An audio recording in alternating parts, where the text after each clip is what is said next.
and today I am reviewing this book here. So All These Bodies is by Kendare Blake, and I actually really enjoyed all of her other books. This is her newest. And so, of course, I had to read her newest novel. Now, this novel is a bit different than some of Blake's others. So this takes place in 1958 and 1959 in a small town called Black Deer Falls in Minnesota. The narrator is Michael Jensen. He's a teenage boy.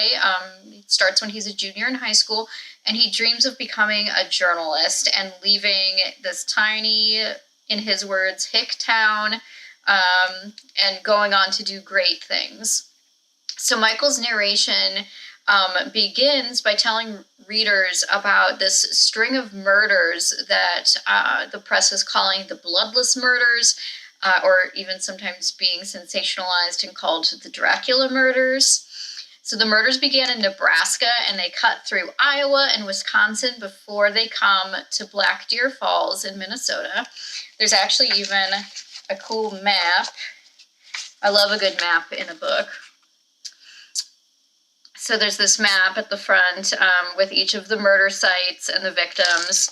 Now, the victims themselves range in age and background, and they're all found with similar wounds, and that is a deep cut to either the throat or the wrist or the thigh. And it is really throwing the authorities off, especially because there is no blood at any crime scene, hence calling it the bloodless murders. So it's September of 1958, and the Carlson family, which happens to be one of Michael's close-ish neighbors, are found murdered in their home. And it looks like it's going to be another one of the bloodless murders, but this time the police, and the police include Michael's father, he's actually the town's sheriff, they have a lead. A 15-year-old girl was found at the scene of the crime, drenched head to toe in blood.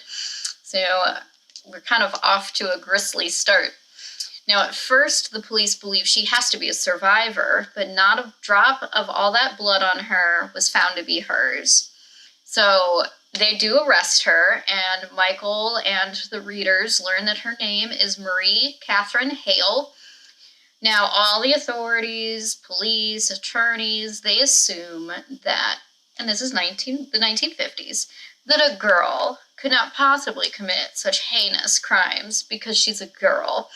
So that did annoy me a little bit, although I know it's, historically accurate to how people would have thought.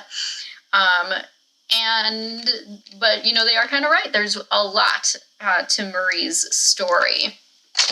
Now, the first murder takes place in Nebraska before the story even begins, and their district attorney is named Mr. Pilson, and he actually comes to Minnesota and tries to collect Marie so she can face trial in Nebraska. Now, Nebraska has the death penalty, or did in the late 50s, and Pilson actually wants to try and get her placed on death row despite her age and her gender, because she won't give up who the real killer is. Now, once that gets kind of dangled in front of her, Marie freaks out. She keeps shouting, "I didn't kill them. You can't kill me. I didn't kill them." And she agrees to talk. But she says she will only confess to Michael. Now, she has sort of met Michael. She's seen him when he comes to visit his dad at work. He does a lot of odd jobs and, cleans the police station. And so that's kind of how she knows him. And they had locked eyes at one point. And so she says she will only confess to another teenager like her. Now, of course, he's always wanted to be a journalist, and Michael is simultaneously terrified and super excited to interview Marie. He's drawn to her, and he doesn't really understand why, but it's more than just that she's pretty. Marie actually turns out to be a fairly sweet girl, and so that's kind of confusing for Michael and the readers. She talks about her pretty rough upbringing, and she had an abusive stepfather. At one point, Michael brings her some Thanksgiving leftovers, and she tells him it's the best food she's ever had, and not just because she's been eating prison food. She just never got a chance to celebrate holidays with her family before. So she's a really interesting character, but the whole time she's speaking with Michael over a series of interviews, she keeps refusing to give up this killer's name. So Marie's story is pretty sensational and at times quite unbelievable. I don't want to spoil anything, but remember how the press was calling this murder spree the Dracula murders? So definitely check this out. It was really interesting to read about life in the Midwest in the late 1950s and how folks viewed women, much less female criminals. The overall writing is such a good reflection of the time period and location. I really felt transported and immersed in Michael and his life.